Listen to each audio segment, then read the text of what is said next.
Dia 6 de junho de 2016, segunda-feira, 14 horas e 2 minutos. Se meu relógio bate com o do Marcelo, nunca ninguém sabe. É isso mesmo, Marcelo? 14 e 2, segundo o Marcelo. Começa aqui mais um Saludes, um programa que visa o resgate das medicinas tradicionais e traz as tecnologias e técnicas de ponta para a saúde, qualidade de vida e bem-estar. Estou iniciando aqui meu computador no Facebook. Aqui está meu site, www.jcbaldan.com.br, o telefone para contato da clínica é o 3081-5973. Eu estou entrando aqui no Facebook, já vou deixar uma postagem para as pessoas que tiverem dúvidas. Caiu o microfone aqui, Marcelo. O boom tá ok? Tiverem dúvidas, sugestões ou perguntas para mim ou para o nosso entrevistado de hoje, podem fazer por intermédio da minha página do Facebook, JC Baldan. Estou parecendo um iniciante aqui hoje. O programa tem 8 anos, estou parecendo um iniciante aqui com esse negócio aqui, que a malha de fio é mais grossa. Nosso tema de hoje é bastante interessante. Só a chamada da página do Facebook já tem uma série de perguntas para o nosso entrevistado. É sobre uma glândula chamada tireoide. Segundo a medicina tradicional chinesa, não só a medicina tradicional chinesa, mas também a medicina ayurvédica, as medicinas ancestrais que a gente fala aqui, estudam que o corpo humano tem determinados centros energéticos chamados chakras. Esse centro energético, segundo a medicina tradicional chinesa, seria um centro energético que faz a ligação entre o corpo físico e o corpo vital, que é onde trata a acupuntura. A acupuntura trabalha no corpo vital, trabalha no corpo energético. Tem atuação fisiológica, sim, de funcionamento, metabolismo orgânico, mas ela trabalha sobretudo nesse chamado corpo vital ou corpo energético. Esse corpo energético faz a ligação, então, entre as esferas mentais e emocionais de todos os indivíduos. No corpo, no desenho do corpo, há grandes glândulas ligadas aos principais chakras, esses principais pontos energéticos que fazem essa interligação entre o corpo energético e o corpo emocional e, do lado de baixo, com o corpo físico. Entre esses grandes chakras existe um chamado laríngeo, que é ligado a uma glândula chamada tireoide. Eu fiz uma chamada aqui, tem gente já perguntando aqui, o nosso entrevistado hoje vai ter que ser rápido e rasteiro para responder todas as perguntas. Porque a questão é, cansaço excessivo, taquicardia, tremor, calor, insônia, você tem algum desses sintomas? Então a tireoide está aí na parada. Para falar sobre este assunto, eu tenho o grande prazer de receber aqui o Dr. Jorge Kim, especialista em cirurgia de cabeça e pescoço e em doenças da tireoide e paratireoide, especialista pela Sociedade Brasileira de Cirurgia de Cabeça e Pescoço, a SBCCP, e membro da equipe cirúrgica de cabeça e pescoço do Instituto do Câncer do Estado de São Paulo, ICESP, ligado ao Hospital das Clínicas da Universidade de São Paulo. Muito bem, Dr. Jorge Kim, muito prazer em recebê-lo. Seja muito bem-vindo ao Saludes. É um prazer recebê-lo. O prazer é todo meu, Bodan. E boa tarde a todos os internautas, né?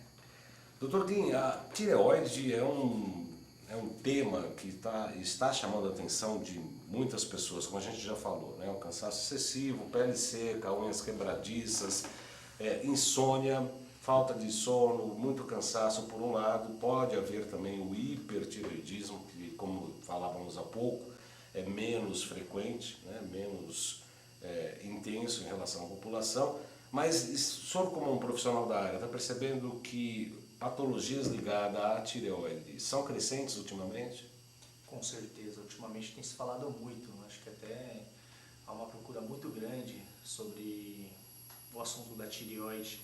A gente sempre tem algum conhecido, ou até um parente muito próximo que tem algum problema de tireoide, às vezes pela função da tireoide, geralmente o hipotireoidismo, ou até mesmo a presença de um nódulo de tireoide. Isso tem aumentado muito o diagnóstico de nódulos de tireoide, principalmente devido ao aumento dos exames de investigação, que é feito através da ultrassonografia. E através disso, também com o aumento do diagnóstico no tireoide, você também consegue diagnosticar mais câncer de tireoide. Então, parece realmente ter um aumento no diagnóstico do câncer de tireoide. Agora, doutor Kim, o que o senhor acredita que está tendo esse aumento de patologias ligadas à tireoide? Seria alimentação, falta de iodo na alimentação, o sal iodado, cada um fala uma coisa, né? Todo mundo é especialista, todo mundo dá... Aliás, eu fico muito bravo, já dei uma bronca aí outro dia no meu Face aqui, porque todo mundo fala, eu fiz isso, fiz aquilo, deu certo. Como se fosse uma receita de bolo caída do céu e achou que deu para um, deu certo para uma pessoa, pode ser para todo mundo. E não é bem assim, né? Com certeza não. Existe algum costume, alguma alimentação, um tipo de vida que está ocorrendo hoje, que está promovendo esse aumento de patologias ligadas à tireoide? Assim, primeiramente, de fato está tendo um maior diagnóstico de patologias na tireoide. Eu acho, primeiramente, porque está tendo mais investigação. Em primeiro lugar, está tendo mais exame de ultrassonografia, aí detectando nódulos precocemente, e exames de sangue também no check-up, você acaba diagnosticando distúrbios de função da tireoide. Mas em relação ao hábito de vida, algo que esteja gerando tudo isso daí, é algo muito controverso, né? Falando em relação à alimentação. O que se tem falado ultimamente, né, acho que até está se tornando um vilão, coitado do iodo, né? Que estão falando que o excesso de iodo, a sobrecarga de iodo, principalmente porque o iodo, ele é colocado no sal de cozinha, né? Tem um acréscimo no sal de cozinha. Então, falando que esse excesso de iodo pode estar sobrecarregando a função da tireoide e isso gerando todos os distúrbios. Mas aí teríamos um quadro de hipertiroidismo, não de hipotiroidismo, que é mais prevalente, né, doutor? Pois é, né? Então é muito difícil. É controverso. É bastante controverso, né, em relação a isso. E o iodo, o que acontece? Muitas vezes, principalmente o aumento de consumo, né, dos alimentos industrializados, né, está gerando essa sobrecarga de sal. Tem jeito, a gente acaba comendo, né, muito alimento industrializado, então a quantidade de sal que a gente ingere no final do dia é excessivo. Na verdade, pelo que eu entendo, eu gostaria da sua opinião, doutor Kim. Me parece, tem muitos médicos que vêm, nutricionistas que vêm aqui também e falam o seguinte: tem o esgotamento da terra, a monocultura acaba esgotando determinados tipos de substâncias microminerais e minerais do solo que não são transferidos para o alimento, por sua vez também não chegam no final da cadeia, que somos nós que consumimos esse alimento. Então existe de uma certa maneira uma certa carência de minerais por um lado. Por outro lado, como o senhor disse, tem uma evolução da medicina preventiva de uma maneira geral, com os exames de imagem, etc. Está se detectando mais. No interior, onde ainda se prevalece algum tipo de uma vida um pouco mais simples, com alimentos mais puros, existe alguma pesquisa no sentido de que os problemas de tireoide são iguais, menores, maiores que aqui nas grandes capitais? Eu desconheço algum trabalho que possa relatar sobre isso. Né, exatamente. O que se tinha antes, né, que em lugares remotos, né, ou lugares muito longe do mar, aí sim tinha uma carência de iodo na alimentação, porque geralmente os alimentos ricos em iodo são frutos do mar. Frutos do mar. Aí nesses locais mais distantes, devido à carência do iodo, ocorria um aumento da tireoide, né, o famoso bócio endêmico. Hoje em dia isso aqui no Brasil já é um pouquinho mais, já conseguiram solucionar de alguma forma com esse acréscimo do iodo, né? Eu não sei como é que em outras regiões do mundo mais pobres, provavelmente ainda há uma prevalência disso. Tá certo. Eu peguei aqui o Dr. Kim, eu sei que ele é um médico tradicional, já por uma questão ética, eu falei também, os médicos que vêm aqui, a gente já tem costume, a gente deixa eles de calça curta aqui no meio do programa ao vivo, mas como é a primeira vez, é um médico tradicional, eu falei, vou tratá-lo com certa parcimônia hoje. E eu falei para ele sobre a questão do Lugol, que a gente tem o Dr. Laíde que já veio aqui, falou, defendeu o Dr. Cáter, é um defensor também, a gente fala do Lugol aqui. E eu falei que ia fazer essa pergunta, inclusive, com iodeto de potássio, o iodo com iodeto de potássio a 5%. E o Dr. Laí brinca muito, fala que tem muitos médicos que têm iodofobia, né? Porque confundem o iodo orgânico, que esse não pode ser consumido, o iodo orgânico é para tratamento externo, ele é realmente um veneno para tireoide, e o iodo inorgânico, esse sim com iodeto de potássio a 5%, que é ministrado para fazer a ligação do TSH, o estimular o TSH mediante o hipotálamo e a tireoide. Né? Então ele faz esse estímulo. O senhor acredita que poderia ser uma saída ou isso é, como o senhor disse, muito antigo? Deixei de calça curta mesmo assim, né? Eu estava brincando aqui, né? Sou oriental, sou ocidental e eu não sei nada dessa parte da medicina oriental. E eu falando de medicina oriental e você falando da medicina ocidental. Pois é. Então, realmente, essa parte do Lugol, né? Até na minha formação, o que a gente usa hoje em dia, praticamente o Lugol entrou muito em desuso na nossa medicina ocidental. Antigamente usava muito o iodo para quê? No caso de hipertireoidismo, né? A pessoa com excesso de função de tireoide, você precisava, por exemplo, o paciente ia para uma cirurgia da tireoide para controlar esse hipertireoidismo. A questão é que uma cirurgia no paciente com hipertireoidismo às vezes pode ser fatal, se ele não estiver bem controlado antes da cirurgia. Então utilizava-se o iodo, né, na forma do Lugol, para poder estabilizar a tireoide e assim ter uma cirurgia mais segura. Mas hoje em dia nem isso está sendo necessário. O que está utilizando é a medicação beta-bloqueador, mais conhecido como propranolol, para estabilizar mais a frequência cardíaca e a pressão do paciente. Isso daí, muitas vezes, isso já é o suficiente para uma cirurgia segura, sem precisar usar o Lugol. Entendi. O Jean Lugol, na verdade, foi um médico francês, ele fez pesquisas nos anos 50, se não me engano, ele fez essa associação do iodo com o iodeto de potássio e me parece que tem muitos médicos hoje que são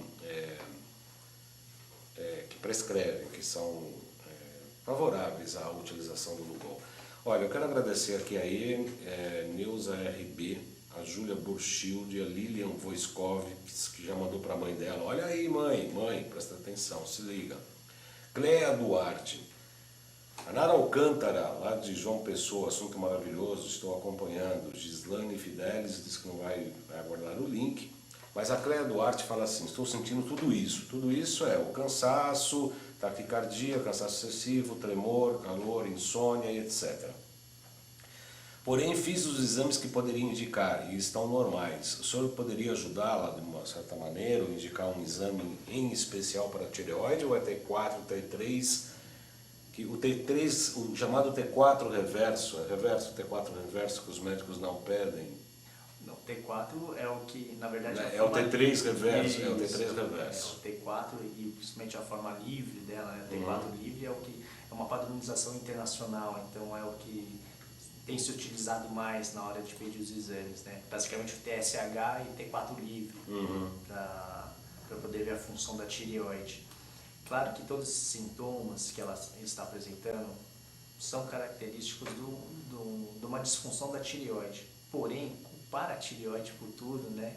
Às vezes é complicado. Às vezes a pessoa está tendo esses sintomas pontualmente. Mas, pode ser um estresse momentâneo. Exatamente, né? É o que acaba sendo, né? Às vezes a pessoa fala, nossa, essa sexta-feira eu estou muito cansado, estou com sonolência excessiva, mas é sexta-feira, né? E você trabalha a semana toda, né? Uma coisa muito pontual.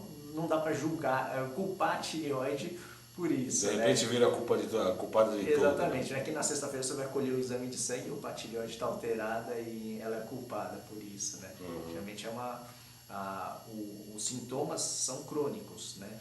Você tem uma constância nesses sintomas, aí sim você tem que desconfiar e aí colher o exame de sangue. Se você não tem, se o exame de sangue ele não tem alteração em relação ao exame da tireoide, você tem que partir para outros tipos, né, de investigação, né? De investigação, com certeza. Você tem que ver, tem que tirar uma boa história, o médico tem que examinar bem o paciente, dessa forma elaborar uma hipótese diagnóstica para poder escolher, né, um determinado exame que possa diagnosticar, senão sai colhendo tudo que é exame, aí Não acaba mais. Não acaba né? mais. Não acaba mais.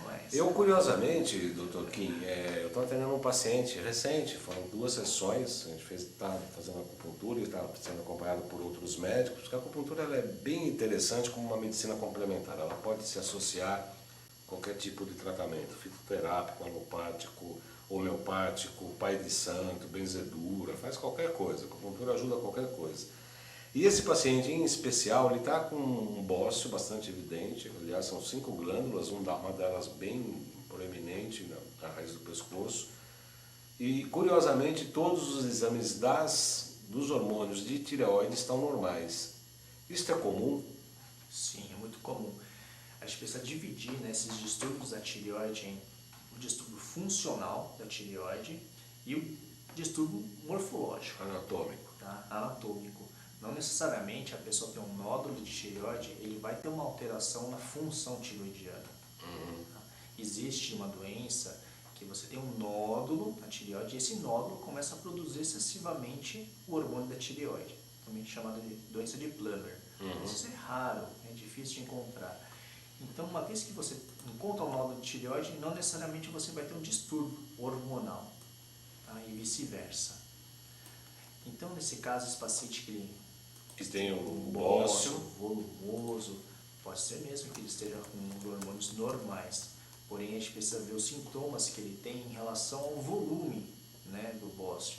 Às vezes esse volume é tão grande que ele pode estar gerando compressão das estruturas ao redor, né, como você falou inicialmente, né, nessa região laríngea, né, então a tireoide ela é grudada nesse chamado complexo laringotraqueal, né, na laringe e na traqueia.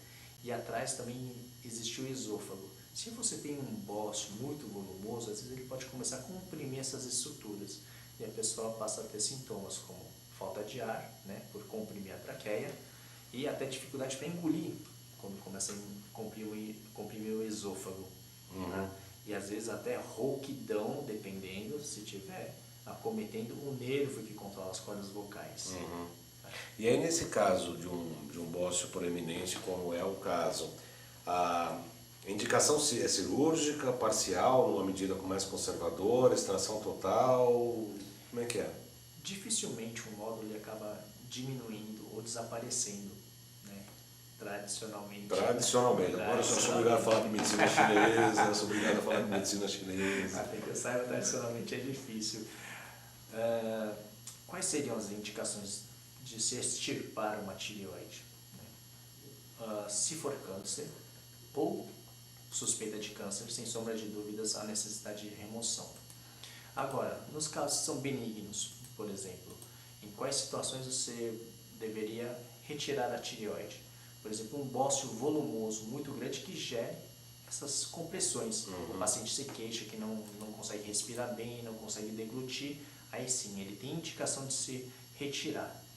E outra indicação também seria aquele bócio volumoso que começa a invadir para o tórax, que ele chama de bócio mergulhante. Nossa! Às vezes chega até na altura do diafragma. É mesmo? É mesmo. Exatamente. Aí virou uma piscina.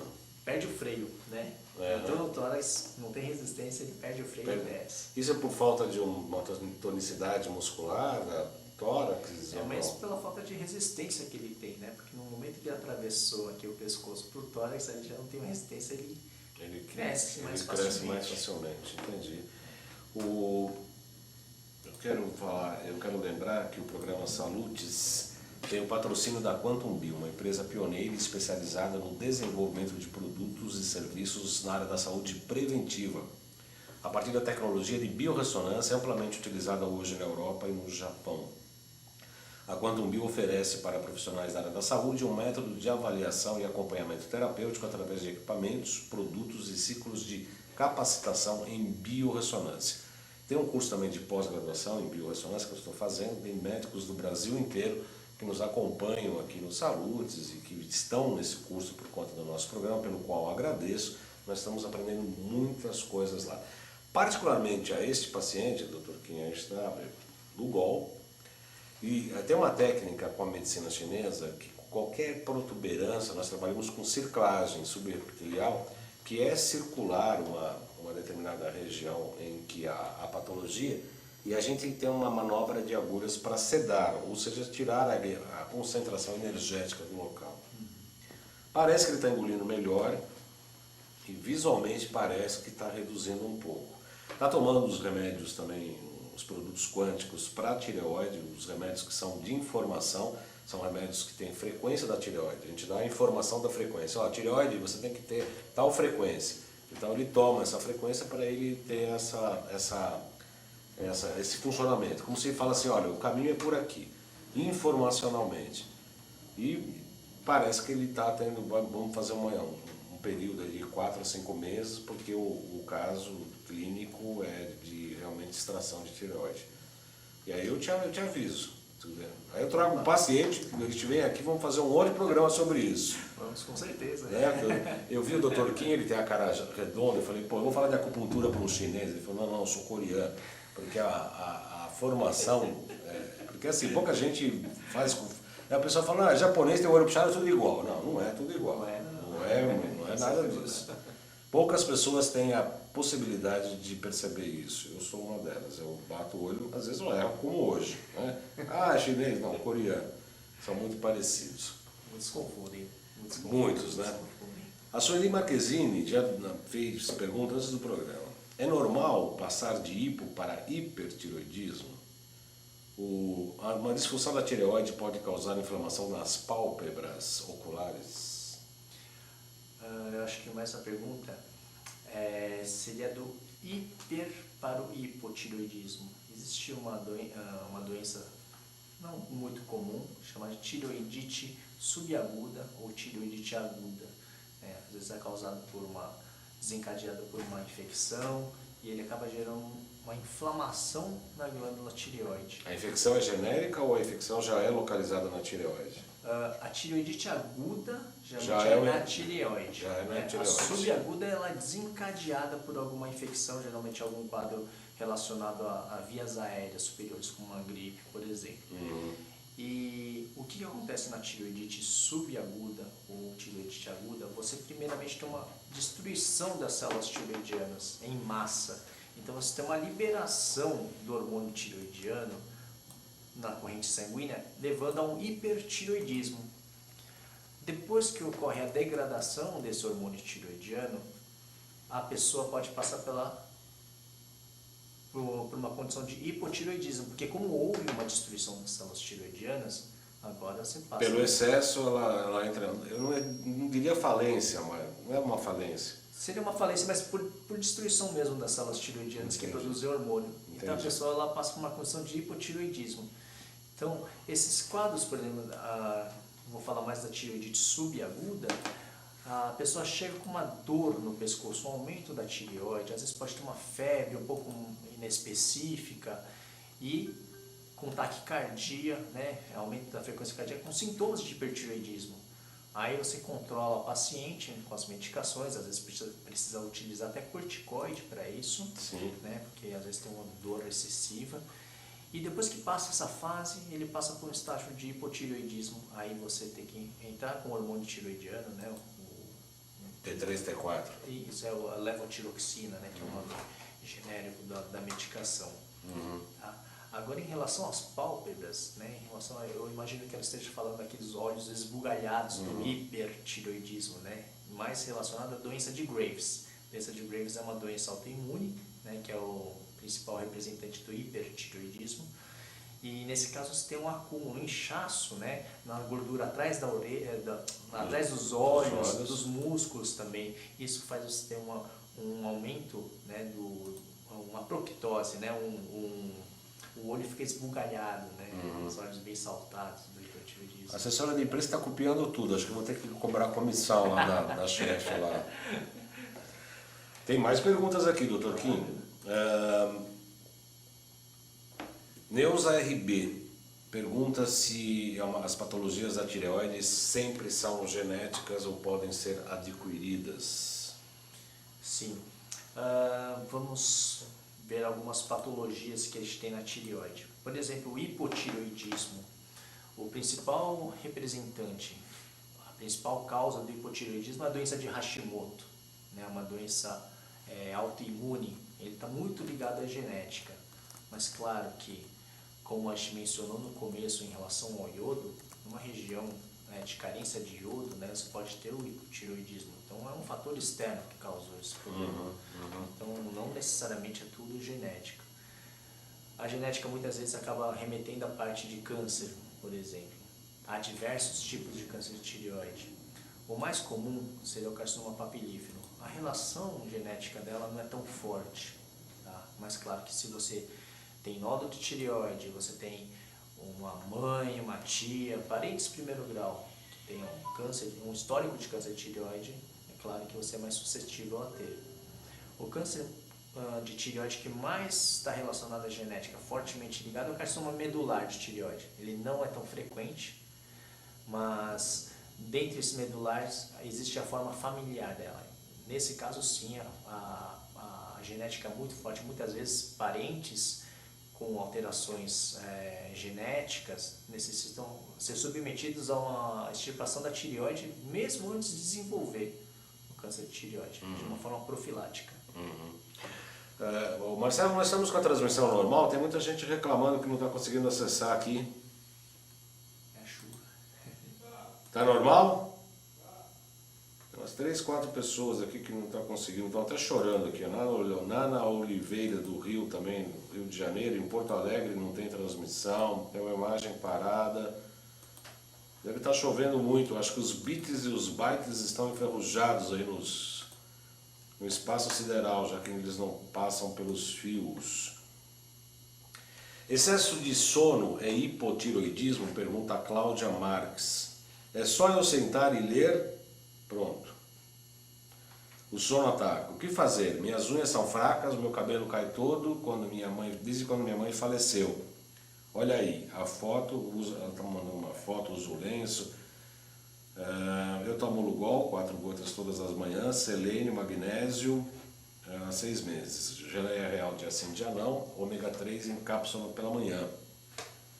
E pregnolona, vegetariana crudívora. O que está faltando? Bom, é difícil a gente fazer uma avaliação assim, né, Nani? Cláudia.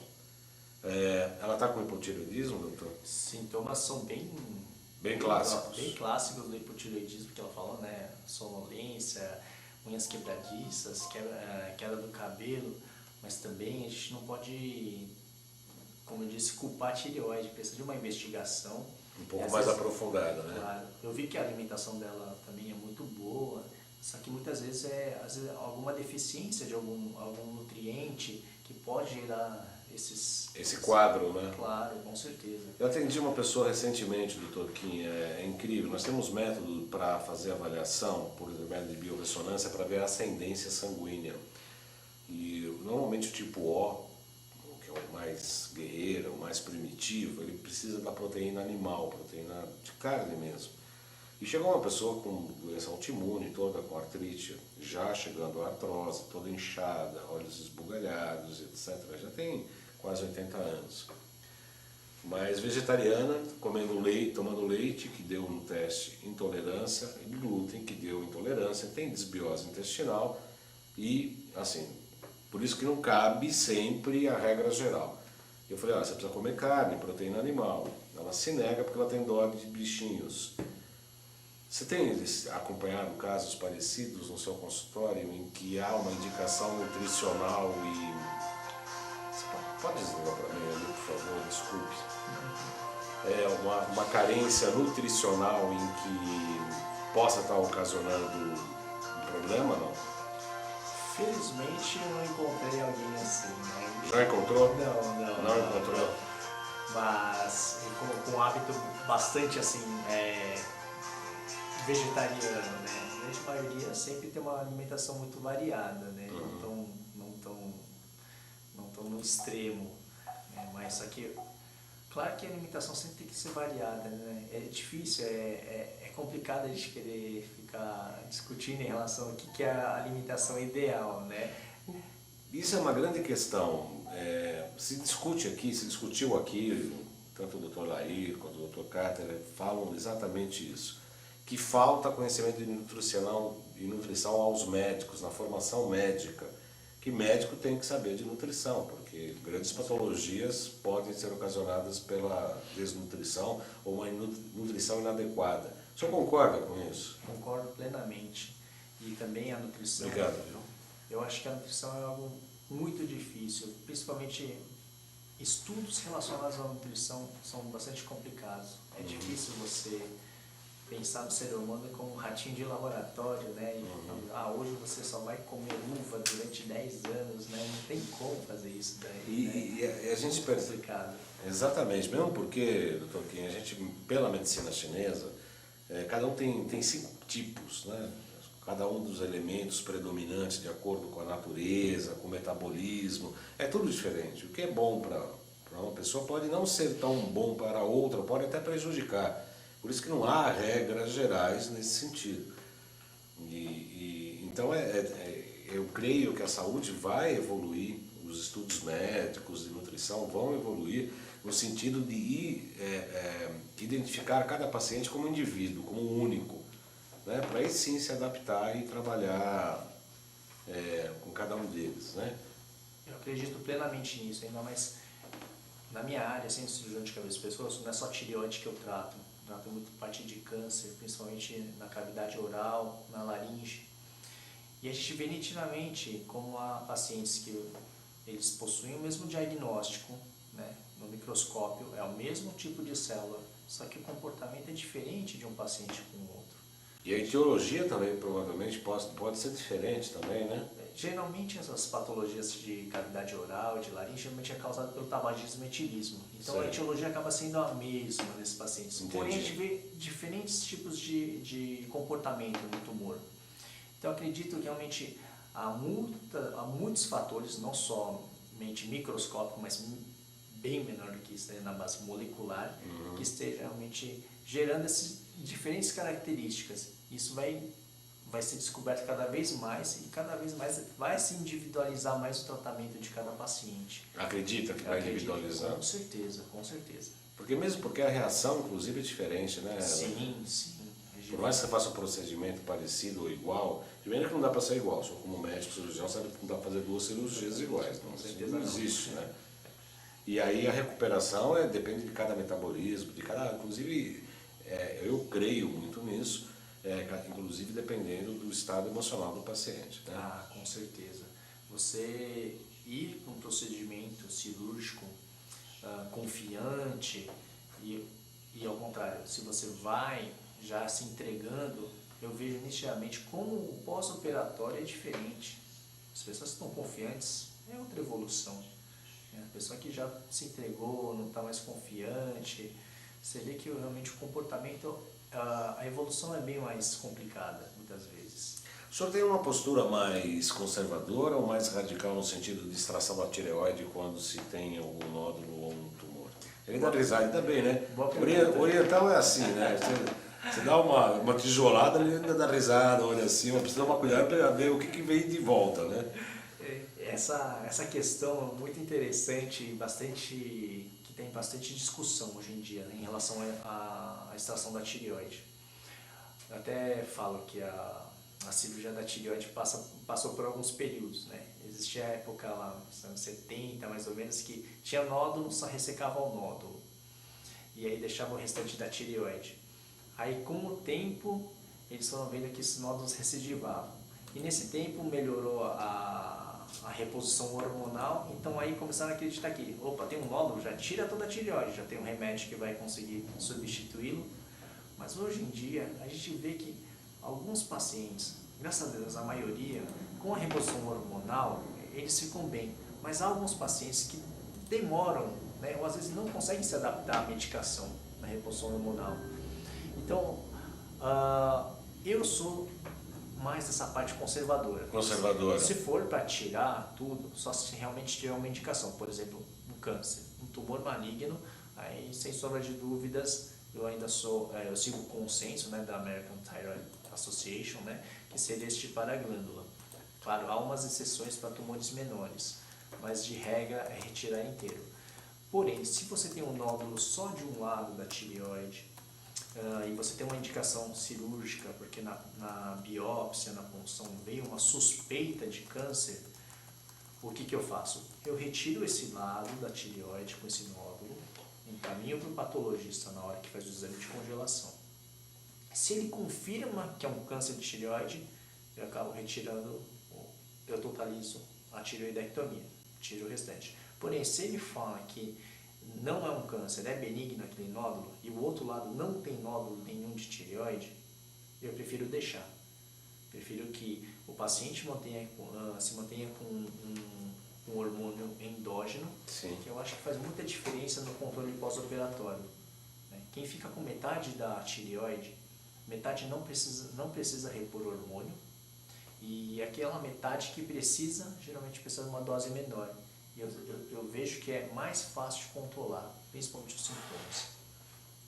Em relação à biópsia, é sempre uma cirurgia. A primeira fase é a biópsia, que o senhor está falando, ou já é uma intervenção cirúrgica maior? Não, essa biópsia como seria? Uma vez que você tem um nódulo de tireoide diagnosticado, às vezes, ou porque você notou no seu pescoço, ou porque encontrou no ultrassom de tireoide, o profissional deve analisar primeiro esse nódulo e os aspectos que ele tem. Dependendo do aspecto, tem que ver tamanho, tem que ver como é que é o contorno dele, se há calcificações, a vascularização. Ele fala, opa, é melhor investigar, aprofundar essa investigação. E qual que seria esse exame? Seria a punção aspirativa por agulha fina. É uma biópsia que você entra com uma agulha fina, não é cirúrgico, você faz um laboratório mesmo, guiado por ultrassom, tá? Às vezes não precisa nem de anestésico. Alguns locais utilizam anestésico, mas algumas vezes não, porque é apenas uma picada. E nisso o profissional ele introduz a agulha fina, aspira as células e analisa esse material no microscópio. E a partir disso ele interpreta o resultado. E aí, sendo benigno, o senhor é favorável a nem a intervenção cirúrgica? Se for benigno, se não for aquelas indicações como eu falei, um bócio grande que comprime, que mergulha, aí sim, observar, né? Fazer um segmento. Muito bom, gostei da sua postura, parabéns, doutor Kim. Porque normalmente eu falo não só para o meu filho como para os colegas cirurgiões, etc. Quer dizer, e que não está errado, é um raciocínio médico que é cirúrgico. Mas eu falo, olha, a pessoa aprendeu a curar ou aprendeu a tratar esse problema com a cirurgia. E não é falar, olha, tome um comprimido que vai fazer acupuntura, tome chá de sei lá o quê. Né? Ele vai falar, não, é cirúrgico porque aprendeu a fazer cirurgia, que é a especialidade dele. Não está errado, né? Está correto, mas é uma informação unilateral, focada, localizada. Por isso que eu sou favorável à interdisciplinaridade.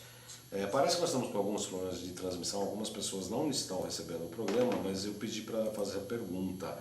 A Nana Oliveira fala que tem tireoide de Hashimoto. Não é tireoide, tem um outro nome, né? Tireoidite. Tireoidite, exatamente. Tireoidite de Hashimoto, que é uma infecção, né? Inflamação. Pergunta, por favor, ao Dr. Kim, qual a influência da alimentação na melhora ou piora da doença? Se existe algum alimento que deve ser evitado? Aí, a gente sai, cai na nutrologia, na nutrição. Hein? Exatamente. Eu não falei nada, eu estou quieto, hein? Em relação à nutrição, como eu disse, é bastante complicado a gente querer falar que alimento é melhor ou não. É claro que sempre uma alimentação balanceada sempre é o ideal, né? Tem algum alimento que favoreça o funcionamento da tireoide? Como o senhor disse, os frutos do mar, né? Exatamente, ricos em iodo, né? Então, geralmente são esses daí que podem dar uma sobrecarga na tireoide. Até um fato interessante, né? Acho que tem algumas culturas, né? Alguns povos acabam comendo tireoide bovina. Para estimular os chineses? Não, comem mesmo por gosto mesmo, né? O senhor já comeu alguma tireoide bovina? Tireoide bovina, acho que os argentinos comem, né? Acho que come o timo, na verdade. O timo, né? Come o timo.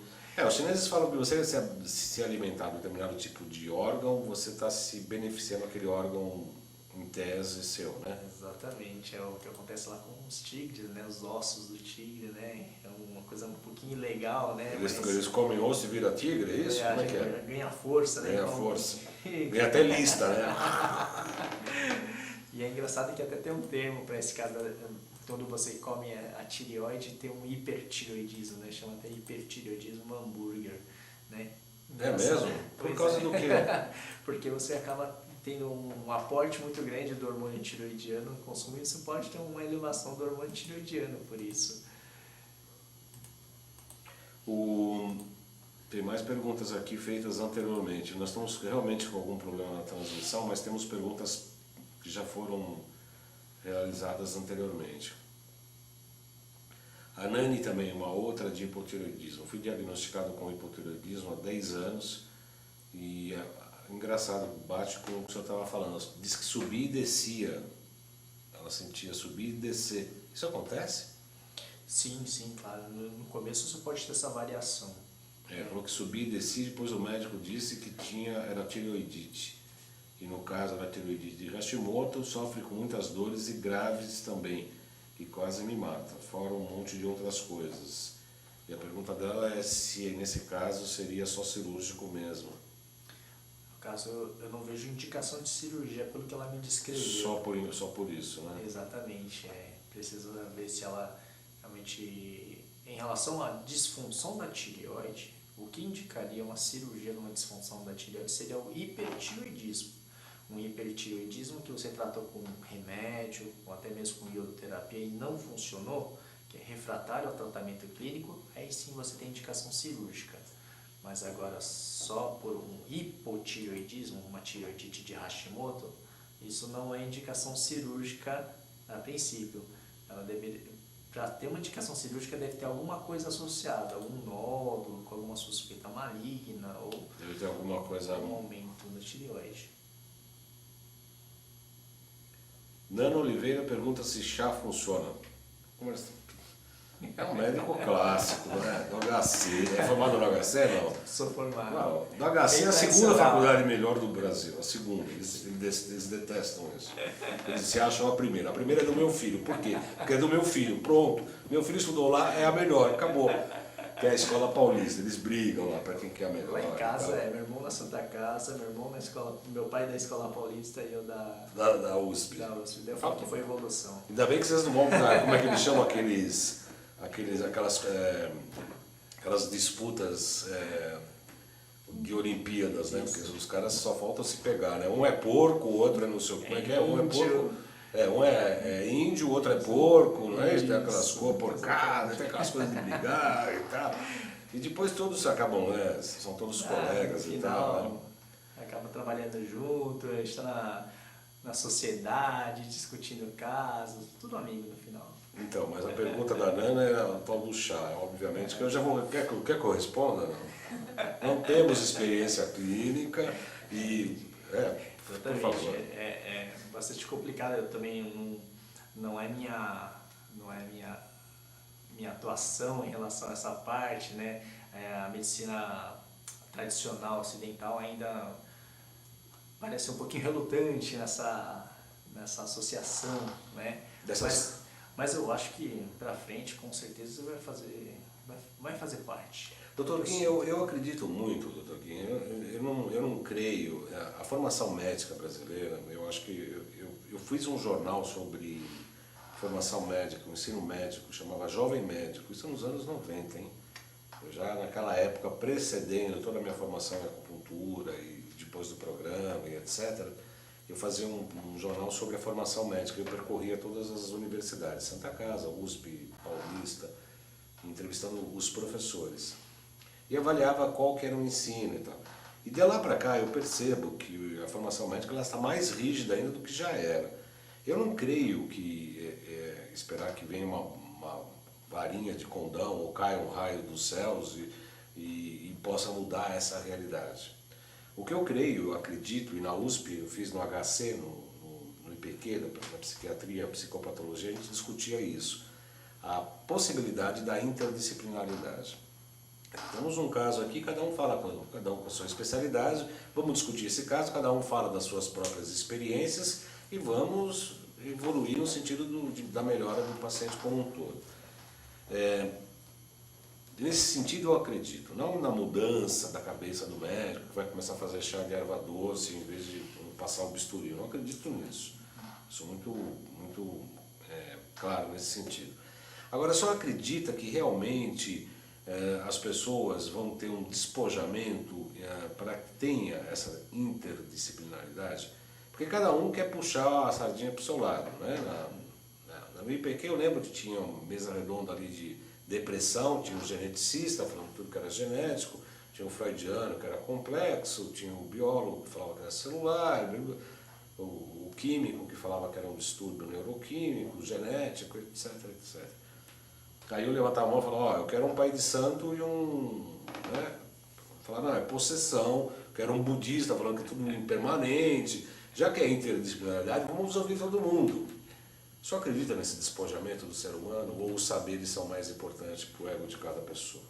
Eu vou te dizer que, na verdade, isso daí já está presente. Vou dizer exemplo da minha área, né? Como cirurgião de cabeça e pescoço. Eu falei, não é só tireoide. Claro que na tireoide também a gente tem, mas eu vou dar um exemplo nessa parte oncológica de câncer. Por exemplo, eu atuo lá no Instituto do Câncer do Estado de São Paulo, no ICESP. É frequente a gente ter reuniões multidisciplinares. Que ótimo, né? Ótima notícia. Com todos, oncologista, radioterapeuta, radiologista, bucomaxilo, otorrino, cabeça e pescoço, neurocirurgião. A gente tem reuniões em conjunto. Mas acupunturista não tem, nutricionista não tem. Ainda não, mas é claro que... Psicólogo não tem. Psicólogo às vezes tem. Às vezes tem. Quando alguém está passando algum acidente, cai um psicólogo ali sem querer. Mas a gente sabe muito a importância disso, porque dessa forma a gente vai chegando aos poucos àquilo que a gente falou inicialmente, da individualização do tratamento. A gente traz aqueles casos mais complicados, que a gente sabe que está no limite, o que deve ser feito para o paciente. Às vezes você olha simplesmente para a doença e fala assim, essa doença é de tirar, é uma cirurgia inicial. Mas você olha o paciente como um todo, ele apresenta diversos problemas. Então a gente precisa ponderar o que é bom para o paciente. Não simplesmente taxar ele por aquela doença e seguir o protocolo daquela doença. Então a gente precisa ver o paciente. Então essa multidisciplinaridade é muito importante. Aquela imagem daquele médico que faz tudo, hoje em dia isso já está até... Está mudando, está modificando. Muitas vezes tem paciente que vem para mim e fala assim, então o senhor que vai me operar, vai passar o quimioterapia, vai fazer radioterapia. Eu falei, não é bem assim, né? Se eu tivesse que fazer tudo isso daí, eu teria só ele de paciente, porque seria muito trabalho. Então, está sendo mais comum essa parte da interdisciplinaridade. Na tireoide também, em muitos casos que vem para mim, vem através dos endocrinologistas, né, e outros profissionais que acabam investigando a tireoide. E muitas vezes o pós-operatório, controle, a gente acaba fazendo em conjunto, junto com o médico que inicialmente viu, no caso. Então isso está sendo muito comum e eu acho que isso daí é o futuro. É o futuro, né? Eu acredito plenamente nisso. Não tem como a gente ficar sabendo tudo, em todos os detalhes, a informação é constante, cada dia aparece um novo estudo sobre uma medicação nova, ou um tratamento diferente. Então é fundamental a gente estar conectado com outros profissionais. Eu creio fundamentalmente nisso e cada vez mais fazendo uma pós em biorressonância junto com a Quantum Bio, vou fazer um curso da terapia neural. Se utiliza a procaína 0,07, inclusive em pontos de acupuntura. E eu já estou até praticando. Eu sou meio atrevido, né? Pode-se fazer pápula, porque o acupunturista pode colocar anestésicos em pontos de acupuntura. Isso é previsto até pela formação nossa. E o caso da procaína é muito interessante porque a gente tem conseguido bastante resultados importantes, inclusive no caso de esclerose múltipla. A gente está fazendo testes, estamos fazendo alguns trabalhos assim, bem interessantes. E creio sim que a área da saúde tem muita novidade para acontecer, tem muita coisa acontecendo ultimamente, cada dia a gente vê mais notícias e tem muita coisa realmente muito interessante. Nana Oliveira diz que tem pigarro constante, isso tem relação com a tireoide? Pode ter e pode não ser, né? Dificilmente. Às vezes a pessoa relaciona, na verdade sim, ele acaba descobrindo que tem um nódulo na tireoide. E o nódulo não é nem tão grande, mas a pessoa começa a somatizar, começa a falar, puxa, estou tendo realmente distúrbio para respirar, e até mesmo para engolir, até mesmo se queixando de pigarro. E muitas vezes você olha, o nódulo tireoide, ele não tem aquele tamanho que ele vai gerar uma compressão. Precisa ser muito grande a tireoide para poder gerar sintomas compressivos. Teria que ser muito maior, né? Muitas vezes, esses casos, quando você vai investigar, você vai ver que a pessoa tem um refluxo e acaba descobrindo que esse pigarro na verdade é um refluxo, que não é causado pela tireoide, mas tem um problema no distúrbio entre o estômago e o esôfago e acaba gerando esse refluxo. E às vezes acaba diagnosticando desta forma. Marcelo, tá no ar não? Se liga, mano, hoje é segunda, o domingo foi bom ou não? Tem gente que está revoltada aqui porque nós estamos chegando na Paraíba, na Ana Oliveira, Nara Alcântara também está falando, tudo, a pessoa está revoltada. Qual que é seu endereço e telefone, Marcelo, que eu vou passar aqui, ó. Vou divulgar seu endereço e seu telefone, já que você está falando que está no ar. Pode passar? A Gilima fala, adoro esse tema. Quero saber mais sobre hipertiroidismo, pois hoje em dia se fala muito de hipo. Raramente alguém explica sobre os seus sintomas e qual a linha de tratamento. Certo, a gente estava até falando no começo, né, do hipertiroidismo, que as pessoas procuram mais, só que o hipotiroidismo é o que mais está na mídia, né, do Ronaldinho, né, que ele falou também que engordou por causa da tireoide, né, sempre cachaça não engorda, né, o que engorda é a tireoide. Mas o hipertiroidismo é menos prevalente, a principal causa é a doença autoimune, chama doença de Graves, e você tem anticorpos, autoanticorpos, que acabam ligando aos receptores da sua tireoide e ela acaba produzindo mais hormônio da tireoide. Inicialmente, vamos falar um pouquinho dos sintomas, né? Especificamente para a doença de Graves, você tem mais caracterizado pelos olhos esbugalhados, aumento da tireoide, você pode ter um bóstio e até pode ter inchaço também.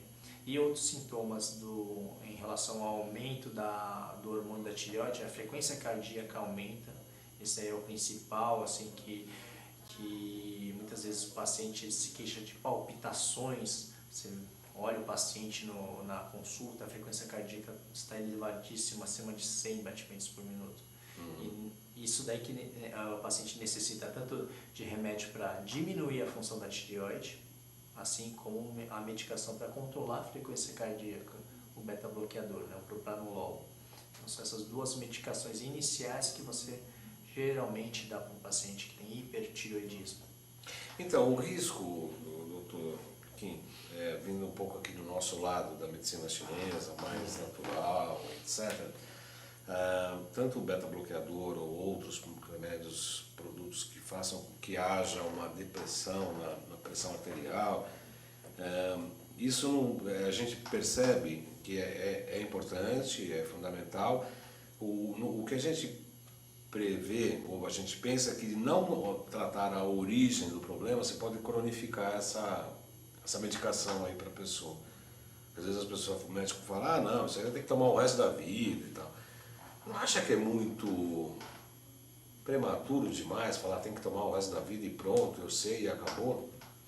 É difícil, né? Na medicina não tem 100% nem 0%, né? Não tem, né? Alguns casos às vezes te surpreendem, né? Então é difícil você virar e falar para o paciente, você vai tomar isso pro resto da vida. É claro que na maioria das vezes principalmente pro hipotireoidismo, né? Você acaba dando a medicação e acaba sendo pro resto da vida. Em relação ao hipertireoidismo, de fato o tratamento medicamentoso é um pouquinho, vamos dizer, cansativo, né? São várias tomadas durante o dia e o paciente ter aquela adesão ao tratamento às vezes acaba sendo falho. Então nesses casos você tem que partir para outros tipos de tratamento, né, no hipertireoidismo. Na doença de Graves, quando você tem um aumento difuso da tireoide, você pode tratar com a iodoterapia. E mesmo assim, com a iodoterapia, às vezes pode falhar o tratamento. Aí nesses casos você tem que partir realmente para a cirurgia e extirpar Os casos que os médicos tiveram aqui e apresentaram e indicaram o Lugol eram sempre para casos de hipotiroidismo, baixa da tireoide, de maneira a atuar nesse módulo, nesse eixo, para estimular a produção de TSH. No caso da hipertiroidismo, do caso do hipertiroidismo, o Lugol seria interessante também, seria indicado, mesmo que numa visão antiga? Atualmente não se tem usado o Lugol para isso. Apenas no caso a paciente vai ser submetida a uma cirurgia e sim dizer que era mais para estabilizar e não como um tratamento, né? Atualmente não tem se usado muito. Eu tenho uma outra pergunta que vai deixar o senhor de calça curta novamente, mas aí não sou eu culpado. Meu filho de 2 anos, na calça curta é brincadeira, o senhor vai tirar de letra isso. Meu filho de 2 anos está com hipotiroidismo e o médico passou hormônio. Gostaria de saber mais sobre esse assunto. 2 anos já tomando hormônio, doutor? Sim, talvez, não sei se esse diagnóstico foi até antes do nascimento, né? Porque toda criança quando nasce tem que fazer aqueles exames, né? O famoso teste do pezinho. E um dos exames que está incluso dentro do teste do pezinho é o hormônio da tireoide. Então, provavelmente ele deve ter tido esse diagnóstico precocemente, né? E uma vez detectado, você necessita fazer o ajuste do hormônio tireoidiano na criança, porque ela pode ter distúrbios, né? Principalmente neurológicos e até, consequentemente, motores. Motores, inclusive. Como consequência. Eu quero agradecer muito a presença do doutor aqui. Nós temos mais quanto tempo, Marcelo? 30 segundos. 30 segundos, obrigado. Ele avisa com bastante antecedência, né? Olha, o programa vai acabar. 20, 22, acabou. Eu quero agradecer muito a presença do doutor Jorge Kim.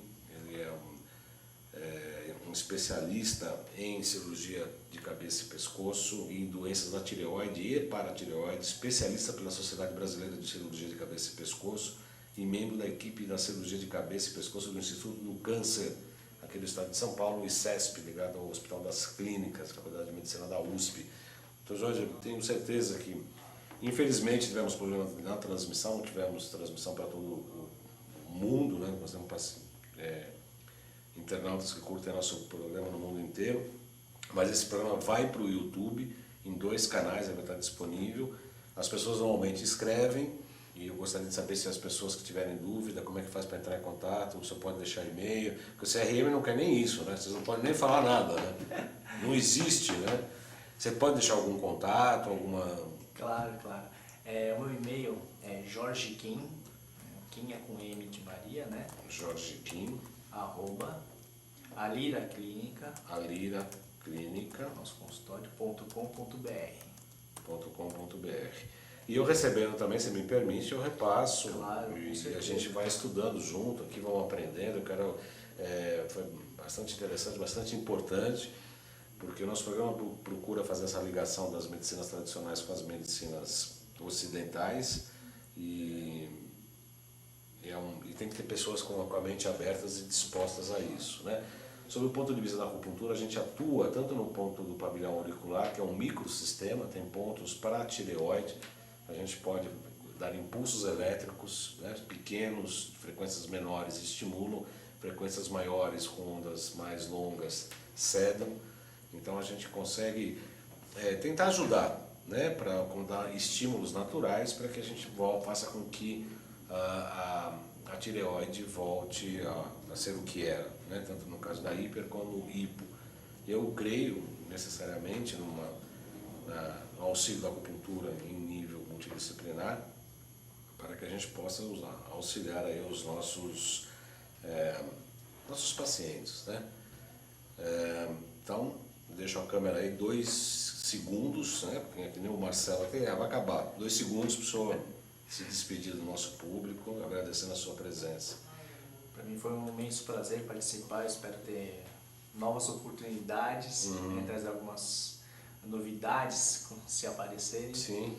E de fato essa parte da integração eu acho fundamental. Eu acho que isso cada dia está mais forte na medicina e eu acredito que o futuro vai ser dessa forma, né? A gente vai integrar com diversas áreas, isso para que no final, né, o desfecho sempre seja favorável ao paciente.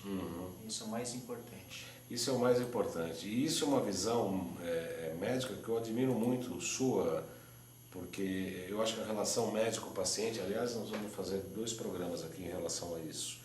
O Dr. Naif Tadeu falou que vai falar sobre isso, acho que o Dr. Matoso vai falar sobre isso, é um médico homeopata.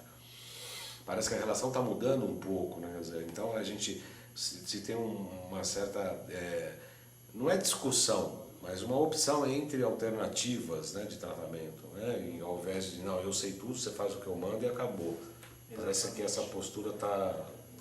Hoje, a opinião do paciente é muito importante. Aliás, sempre foi, porém, hoje em dia é possível mensurar e colocar em até escalas o quão importante é a opinião do paciente em relação para determinar o seu tratamento.